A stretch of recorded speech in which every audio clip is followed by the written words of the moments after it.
அஸ்ஸலாமு அலைக்கும் வரஹ்மத்துல்லாஹி வபரகாத்துஹு. உங்கள் அனைவரின் மீதும் ஏக இறைவனின் சாந்தியும் சமாதானம் உண்டாகட்டுமாக.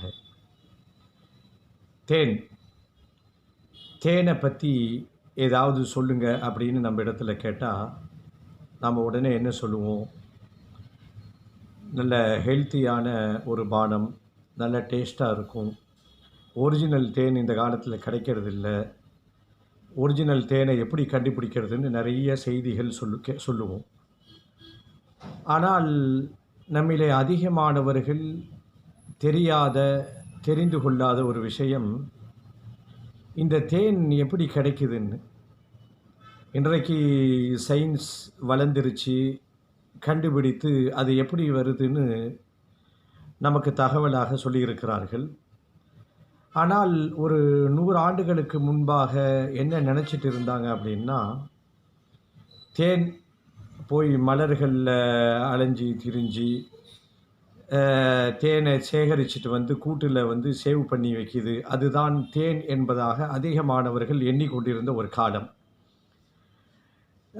சயின்ஸு கண்டுபிடித்ததற்கு, விஞ்ஞானம் கண்டுபிடித்ததற்கு பிறகு நாமெல்லாம் வியப்படைந்தோம். தேன் எங்கிருந்து வருது அப்படின்னு கண்டுபிடிச்சதுக்கு பிறகு நமக்கு ஆச்சரியப்பட்டோம். வயிற்றிலிருந்து சுரந்து அது வாய் வழியாக வரக்கூடியது தான் தேன் அப்படின்னு கண்டுபிடித்திருக்கிறார்கள்.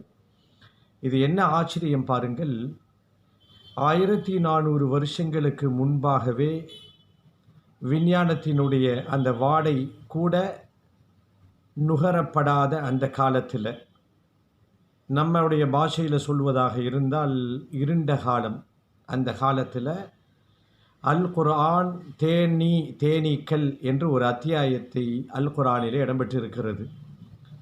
அதில் அல்லாஹ் மிக தெளிவாக இறைவன் குறிப்பிடுவான், யஹ்ருஜு மின் புத்தூனிஹா ஷராபும் முஹ்தலிஃபுன் அல்வானுஹு ஃபீஹி ஷிஃபாஉல் லின்னாஸ். அந்த தேனீக்களுடைய வயிற்றிலிருந்து ஒரு பானம் வெளியாகிறது, அது மனிதர்களுக்கு மருந்தாக இருக்கிறது, நோய் நிவாரணமாக இருக்கிறது என்று 1400 வருஷங்களுக்கு முன்பாக குர்ஆன் கூறியிருப்பதை செய்திகளாக கேள்விப்படுகிறோம், வியந்து போகிறோம். தேன், குர்ஆனை படித்தேன், வியந்தேன். அல்லாஹ் நம் அனைவருக்கும் நேர்வழியை காட்டுவானாக.